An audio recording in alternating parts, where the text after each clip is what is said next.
देहाती बहू। हाल ही में रोहन की शादी निर्मला नाम की लड़की से हुई थी। निर्मला गांव की लड़की थी। रोहन के पिता और निर्मला के पिता दोनों बचपन के दोस्त थे। उन्होंने बचपन में ही एक दूसरे से वादा कर लिया था कि दोनों बच्चों के बड़े होते ही उनकी शादी करवा देंगे। इसलिए वादे के अनुसार रोहन के पिता निर्मला को अपनी बहू बनाकर घर ले आते हैं। निर्मला अपने साथ अपनी गाय भी लेकर आ जाती है और उसे घर के आंगन में बांध देती है। अरे ये क्या माँ, भाभी तो गाय भी लेकर आई हैं हमारे घर में। अभी घर में गाय बंधी देखकर आस पड़ोस के लोग तो हमारा मजाक उड़ाएंगे ना। हाँ बेटा, तू ठीक कहती है, लेकिन क्या करूँ मैं। तू तो जानती है तेरे पिता किसी की नहीं सुनते हैं। अरे ये क्या निर्मला, तुम अपने साथ गाय क्यों लेकर आई हो? आपके शहर में पैकेट वाला मिलावटी दूध मिलता है ना, लेकिन मुझे तो रोज ताजा दूध पीने की आदत है। गाय लाकर मैंने ना बहुत अच्छा किया है। अब हम सब रोज ना गाय का ताजा ताजा दूध पियेंगे। अरे ये सब तो ठीक है, लेकिन तुम ध्यान रखना कि तुम्हारी गाय की वजह से आस पड़ोस के लोगों को कोई तकलीफ ना हो। हाँ हाँ, मैं सब देख लूँगी, आप चिंता ना करें। कुछ दिन बीत जाते हैं। फिर एक दिन, चल बहू, आज हमें बाजार से सब्जी खरीदने जाना है। उसके बाद सुनीता निर्मला को बाजार में ले जाती है। सब्जी के महंगे दाम देखकर निर्मला के तो होश उड़ जाते हैं। ये क्या माँ जी, 1000 रुपये की सब्जी, ये तो बहुत ही ज़्यादा है। अब क्या करे बहू, शहर का तो यही हाल है। ना ना ना, मैं इस तरह पैसों की बर्बादी बर्दाश्त नहीं कर सकती। अब से ना हम इस बाजार से सब्जी नहीं खरीदेंगे। हाँ। फिर अगले दिन निर्मला घर के आंगन की मिट्टी खोद कर वहाँ तरह तरह की सब्जियाँ लगा देती है। अरे काव्या, तेरी भाभी तो बहुत अजीब है। उसने तेरे पूरे आंगन को खेत बना कर रख दिया। मेरी समझ में नहीं आता, तुम लोग इस लड़की को कहाँ से पकड़ कर लाए हो? अरे सब मेरे पिताजी का किया धरा है। सालों पहले अपने दोस्त से किए वादे के चलते उन्होंने उस गवार को हमारे गले बांध दिया। अरे तेरी भाभी सच में एक नंबर की गंवार है। उसे तो ढंग के कपड़े पहनने तक नहीं आते, ऊपर से उसने तेरे घर को गांव का तबेला बनाकर रख दिया है। उन औरतों की बातें सुनकर काव्या को बहुत बुरा लगता है। फिर वो अपने भाई रोहन से इस बात की शिकायत करने लगती है। रोहन निर्मला को समझाने की बहुत कोशिश करता है, लेकिन निर्मला के आगे उसकी एक नहीं चलती। फिर एक दिन रोहन निर्मला को एक शादी में ले जाता है। सभी मेहमान खाना खाने में व्यस्त थे। उधर रोहन भी अपने दोस्तों से गप्पे लड़ाने लगता है। तभी निर्मला तंदूरी चिकन के स्टॉल से ढेर सारे लेग पीस उठाकर अपने पर्स में डालना शुरू कर देती है। घर जाने के बाद इसे फ्रिज में रख दूंगी और कल सुबह मैं चीज़ सिखाऊंगी। फिर खाना खाने के बाद दोनों पति पत्नी वहाँ से जाने लगते हैं, लेकिन तभी दुल्हन का भाई उन्हें रोक लेता है। अरे ये सब क्या है? मैंने यहाँ खाना खाने के लिए सबको बुलाया था, खाना चोरी करने के लिए नहीं। तुमने पर्स में जो चिकन के लेग पीस छुपा रखे ना, चलो बाहर निकालो उन्हें। दुल्हन का भाई फौरन निर्मला से पर्स छीनकर सारे लेग पीस बाहर निकाल लेता है। मैंने इतना खर्चा करके खाने पीने का इंतजाम किया है और तुम हो कि यहाँ से खाना चोरी करके ले जा रही हो? शर्म आनी चाहिए तुम्हें। वहाँ मौजूद सभी लोग निर्मला को भला बुरा कहने लगते हैं। अपनी बेइज्जती होते देख रोहन दुल्हन के भाई से माफ़ी मांगकर निर्मला को घर ले आता है। निर्मला, आज तुमने सबके सामने मेरी नाक कटवा दी। आखिर तुम्हें चिकन के पीस चुराने की ज़रूरत क्या थी? मुझे माफ़ कर दीजिए रोहन जी। दरअसल ना, हमारे गांव में जब भी शादी होती थी तब मैं और मेरी सहेलियाँ इसी तरह शादी से ढेर सारा खाना लेकर आते थे। मुझे नहीं पता था कि मेरी इस गलती से आपकी इतनी बेइज्जती हो जाएगी। मुझे माफ़ कर दीजिए, आज के बाद ऐसी गलती कभी ना करेंगे। इतना कहकर निर्मला रोने लगती है। निर्मला को रोते देख रोहन का दिल पिघल जाता है और वो उसे माफ़ करके गले लगा लेता है। इस तरह कुछ दिन बीत जाते हैं। फिर एक दिन रोहन उदास होकर घर लौटता है। रोहन के कपड़े बुरी तरह फटे हुए थे। अरे बेटा, ये सब क्या है? किसी के साथ मारा पीटी हो गई है क्या? नहीं माँ, आज हमारी ज़िंदगी का सबसे बुरा दिन है। म्यूनसिपालिटी वालों ने हमारी दुकान तोड़ दी। आज से हमारी आमदनी पूरी तरह बंद हो गई। हे भगवान, हमने तो किस्त पर ढेर सारा सामान ले रखा है। अब हम सारे सामान की किस्त कैसे चुकाएंगे? मेरी तो सोचने समझने की शक्ति ही खत्म हो गई। पता नहीं आगे हमें और कितनी मुसीबत झेलनी पड़ेगी। आप सबको ना चिंता करने की ज़रूरत ना है, मैं सब ठीक कर दूंगी। तो कहना क्या चाहती है बहू? हम ना बोल कर नहीं बल्कि करके दिखाएंगे। हाँ। उसके बाद निर्मला अपने पिता को फ़ोन करके गांव से 5 गाय मंगवा लेती है और फिर अगले दिन निर्मला सभी गायों का दूध निकाल कर बड़े बर्तन में भर लेती है।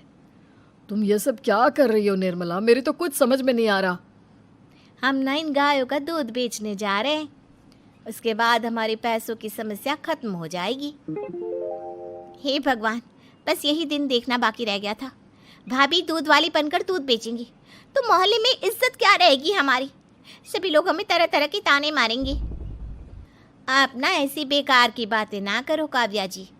जब जेब का पैसा और पेट की रोटी छिन जाती है तो इंसान पहले अपने और अपने परिवार के बारे में सोचता है। और वैसे भी जिस काम से हमारा घर चले उसकी कभी ना बुराई नहीं करनी चाहिए। फिर निर्मला दूध के 2 बड़े बर्तन साइकिल के दोनों तरफ लटकाकर मोहल्ले में घूमने लगती है। दूध ले लो, दूध, गाय का ताजा ताजा दूध ले लो, बिना मिलावट का शुद्ध दूध ले लो। चलो चलो आओ भाई, जल्दी ले लो। तभी निर्मला के पास कुछ औरतें आती हैं। अरे तुम तो सुनीता की बहू हो ना? तुम इस तरह सड़क पर दूध क्यों बेच रही हो? निर्मला उन दोनों औरतों को अपने घर के हालातों के बारे में सब बता देती है। देखिए, मैंने ना अभी अभी गाय का ताजा दूध निकाला है। आप सब तो रोज पैकेट का दूध पीती हो, आज गाय का ताजा दूध पी कर देखिए, इसकी ना बात ही कुछ और है।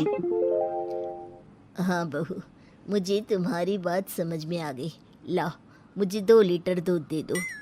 उस औरत की देखा देखी बाकी औरतें भी निर्मला से दूध खरीदना शुरू कर देती है। थोड़ी ही देर में निर्मला सारा दूध बेचकर ढेर सारे पैसे इकट्ठे कर लेती है। उसके बाद निर्मला घर जाकर सारे पैसे अपनी सास को पकड़ा देती है। अरे बहू, इतने सारे पैसे! सच में तेरा आइडिया तो काम कर गया। अरे माँ जी, आप तो बस देखती जाइए, कुछ ही दिनों में मैं अपने घर की सारी समस्या खत्म कर दूंगी। हाँ। फिर अगले दिन से निर्मला गायों के गोबर से ढेर सारे उपले तैयार करके बेचना शुरू कर देती है। निर्मला को पैसे कमाते देख रोहन के अंदर भी हिम्मत आ जाती है और वो भी दूध बेचने का फैसला करता है। निर्मला के कहने पर उसके पिताजी कुछ और गायों का बंदोबस्त कर देते हैं। इस तरह दोनों पति पत्नी मिलकर दूध बेचना शुरू कर देते हैं। कुछ ही महीनों में उनका दूध का व्यापार खूब फल फूल जाता है। इसके चलते रोहन एक बड़ी दूध की डेयरी भी खोल लेता है। पिताजी, जब आपने निर्मला से मेरी शादी करवाई थी तब मैं मन ही मन आपको कोसा करता था, लेकिन आज मेरी समझ में आया कि आपका फैसला बिल्कुल सही था। आज अगर निर्मला ना होती तो पता नहीं हमारा क्या हाल होता। हाँ बेटा, तू ठीक कहता है। हमारी बहू ने तो हमें उजड़ने से बचा लिया। भगवान ऐसी बहू सबको दे। इस तरह निर्मला की समझदारी के चलते सब कुछ ठीक हो जाता है और वो सभी हंसी खुशी अपना जीवन जीने लगते हैं। अमरपुर नाम के एक गांव में विमल हलवाई अपने 2 छोटे बच्चों और बीवी के साथ रहता है। विमल की पत्नी ज्योति भूत प्रेत जादू टोने में बहुत माना करती थी। इसका बिल्कुल विपरीत विमल इन चीजों को दकियानुसी माना करता था। रोज की तरह विमल अपने मिठाई की दुकान जाने के लिए निकलने की हड़बड़ी में होता है।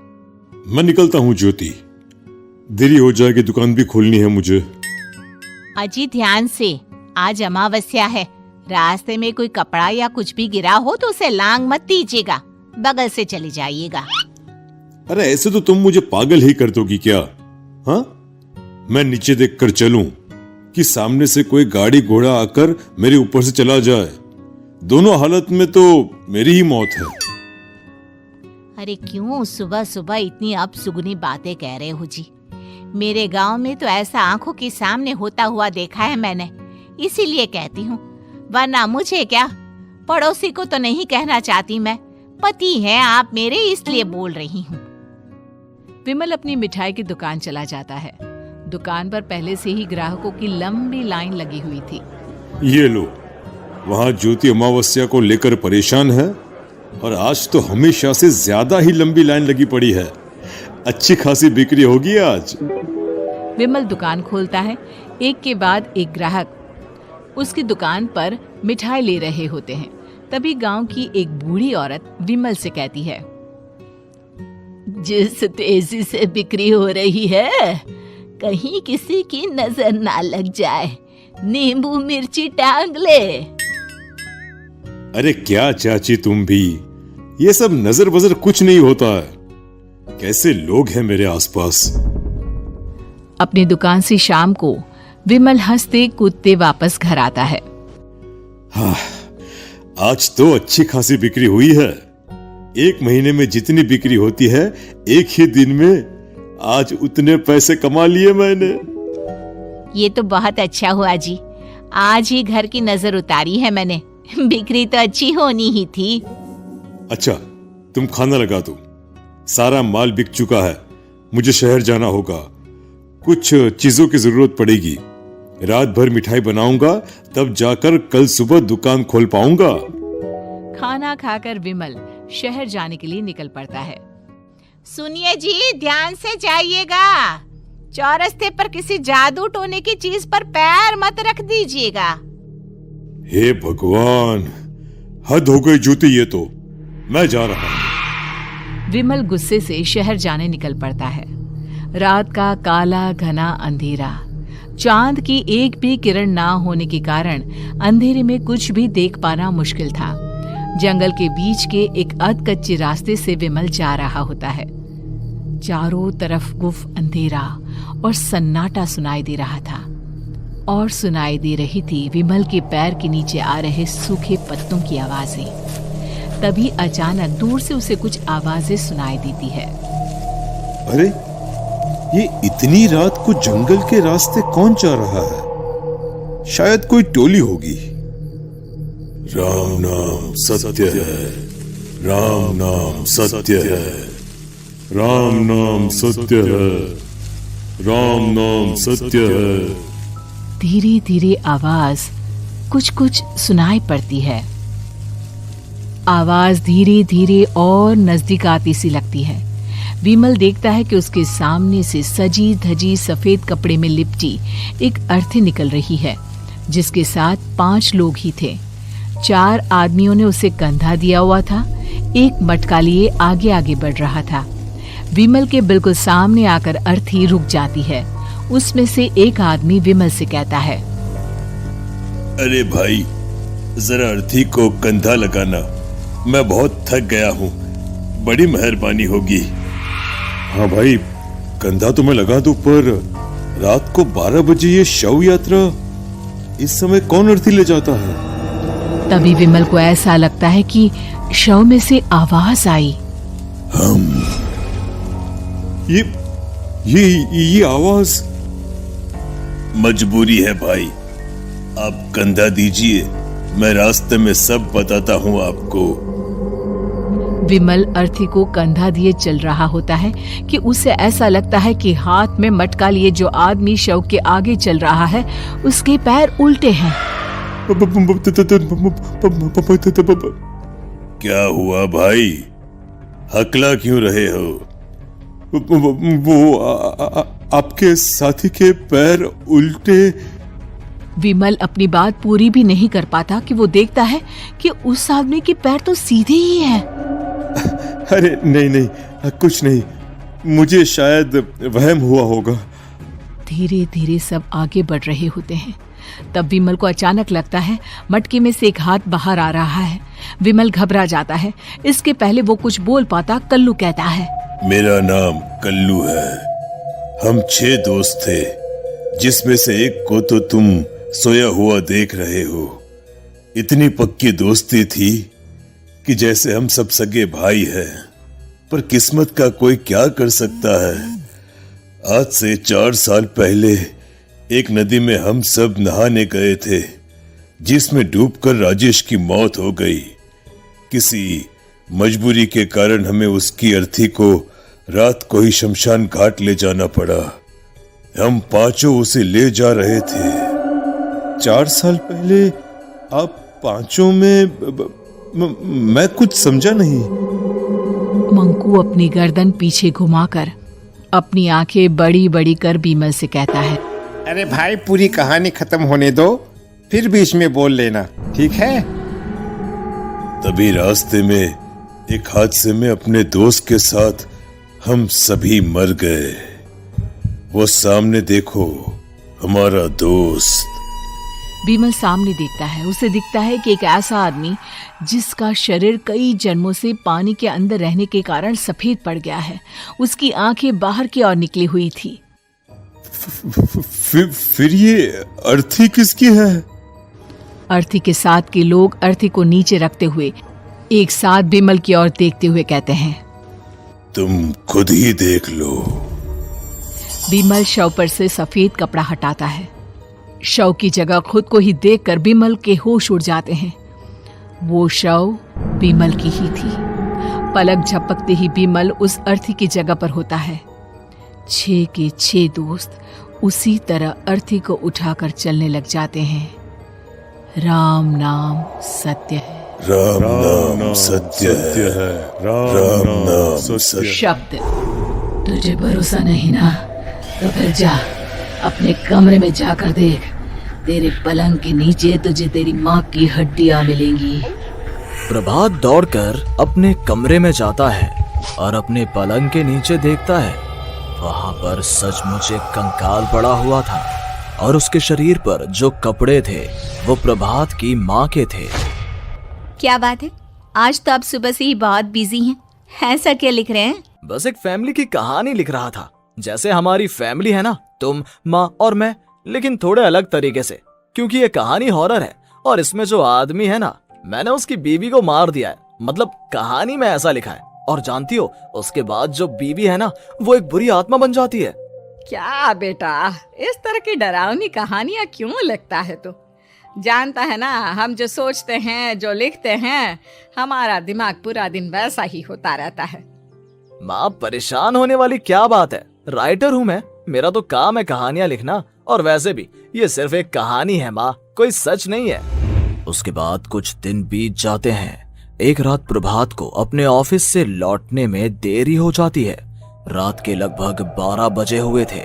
प्रभात जैसे ही अपने घर पहुंचता है, उसने देखा कि उसकी पत्नी दुर्गा डाइनिंग टेबल पर उसका इंतजार कर रही है। आ गए आप? कब से आपका इंतजार कर रही थी। देखिए ना, खाना भी ठंडा हो गया है। अरे दुर्गा, आज तुमने अपने इतने लंबे लंबे बालों को खोलकर क्यों रखा है? तुम तो हमेशा अपने बाल बांध कर रखती हो। वो क्या है ना प्रभात, जब इंसान अपनी जिंदगी से मुक्त हो जाता है ना, तो उसे दूसरे सारे बंधन खोल देने चाहिए। इसलिए मैंने अपने बालों के बंधन भी खोल दिए। ये तुम किस तरह की बातें कर रही हो? तुम ठीक तो हो? मैं बिल्कुल ठीक हूँ प्रभात। अच्छा चलो खाना खाओ। वो क्या है ना दुर्गा, मुझे भूख नहीं है। ऑफिस में कुछ खा लिया था। कोई बात नहीं, मैं तुम्हारे लिए एप्पल काट देती हूँ, एप्पल खा लो। नहीं दुर्गा, मुझे नहीं खाना है, मेरा मन नहीं है यार।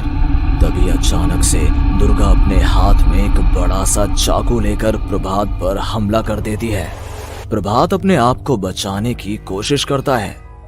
आज मैं तुझे नहीं छोड़ूंगी, तुझे अपने साथ लेकर जाऊंगी अपनी दुनिया में। ये क्या बोल रही हो तुम? तुम्हारा दिमाग खराब हो गया है। आखिर तुम हो कौन? दुर्गा अपनी गर्दन टेढ़ी करते हुए बोलती है, मैं दुर्गा हूँ, तुम्हारी पत्नी। ध्यान से देखो मेरी आंखों में। प्रभात बुरी तरह से डर जाता है और घबराहट में वो चाकू अपनी पत्नी के पेट में मार देता है। उसकी पत्नी की वहीं के वहीं मौत हो जाती है और उसकी चीख की आवाज सुनकर उर्मिला दौड़ते हुए बाहर आती है। ये तूने क्या किया प्रभात? तुमने अपनी पत्नी का खून कर दिया। लेकिन तू तो उसे बहुत प्यार करता था बेटा। तूने बहू को क्यों मार डाला? माँ, ये आपकी बहू नहीं थी, इसके अंदर कोई बुरी आत्मा घुसाई थी। मैं नहीं जानता ये सब कैसे हो गया, लेकिन वो मुझ पर हमला कर रही थी, मुझे मारने की कोशिश कर रही थी। माँ, मैंने कुछ नहीं किया। ये तूने क्या कर दिया बेटा? दुर्गा ने मुझे कहा था कि वो तेरी कहानी को उस कैरेक्टर की तरह एक्टिंग करके तुझे डराने की कोशिश करेगी। अरे वो तो तेरे साथ मजाक कर रही थी। हे भगवान, ये क्या हो गया? इसका मतलब दुर्गा। लेकिन माँ, मैंने जो कहानी लिखी थी उसमें भी ऐसा ही हुआ था। उस औरत ने अपने पति के साथ मजाक किया और गलती से उसके पति ने उसके पेट में चाकू मार दिया। मेरी कहानी सच कैसे हो सकती है? माँ, मुझे बहुत डर लग रहा है। अब ये सोच, दुर्गा की लाश का क्या करें हम? अगर गलती से भी ये बात बाहर फैल गई ना, तो तुझे पूरी जिंदगी जेल की सलाखों के पीछे रहना पड़ेगा। एक काम करते हैं माँ, हम घर के पीछे वाले बगीचे में उसकी लाश को दबा देते हैं। अगर कोई पूछेगा तो कह देंगे कि उर्मिला अपने मायके गई, और फिर एक दिन हम भी अचानक यहाँ से कहीं दूर चले जाएंगे। कोई नहीं आएगा हमें पूछने, कोई नहीं आएगा माँ, बाद में जो होगा हम देख लेंगे। प्रभात अपनी माँ उर्मिला की मदद से दुर्गा की लाश को अपने घर के बगीचे में गाड़ देता है। कुछ दिन तो ऐसे ही बीत जाते हैं, लेकिन एक दिन अचानक रसोई से आ रही कुछ आवाजें सुनकर प्रभात की नींद खुलती है। प्रभात ने देखा कि वहां पर एक लंबे बालों वाली औरत दूसरी तरफ चेहरा करके खड़ी हुई थी। कौन है? कौन है वहां पर? अरे कौन हो तुम? मैं दुर्गा हूँ प्रभात। क्या हुआ? मुझसे इस तरह के सवाल क्यों कर रहे हो तुम? तुम दुर्गा नहीं हो सकती। दुर्गा तो... प्रभात, मैं तुम्हारी पत्नी हूँ, तुम मुझे कैसे भूल सकते हो? 4 दिन के लिए मायके क्या चली गई? तुम तो मुझे भूल ही गए। अब अगली बार ना मैं कहीं नहीं जाऊंगी। पता चला तुमने तो मुझे पहचानने से ही इनकार कर दिया। नहीं, तुम दुर्गा नहीं हो सकती। तुम दुर्गा हो ही नहीं सकती। मैं जानता हूं ये सब क्या हो रहा है। मैंने अपनी कहानी में लिखा था कि उस आदमी की पत्नी की मौत के बाद एक बुरी आत्मा उसका रूप लेकर उसके घर में आ जाती है। तुम वही हो ना? और अचानक से खूबसूरत दुर्गा का चेहरा काला पड़ जाता है। उसकी आंखें लाल हो जाती हैं और पूरे शरीर पर बाल, लंबे नुकीले नाखून, उसके दोनों पैर उल्टे हो जाते हैं और बेहद डरावनी आवाज में वो चिल्लाकर कहती है, बुरी आत्मा, मेरा खून करके मुझे अपने ही घर में गाड़ कर तू मुझे बुरी आत्मा कह रहा है? मैं तुझे छोड़ूंगी नहीं। और अचानक से प्रभात के घर में बेहद डरावनी आवाजें गूंजने लगती हैं। घर में चारों तरफ बहुत सारी बुरी आत्माएं नजर आने लगती हैं।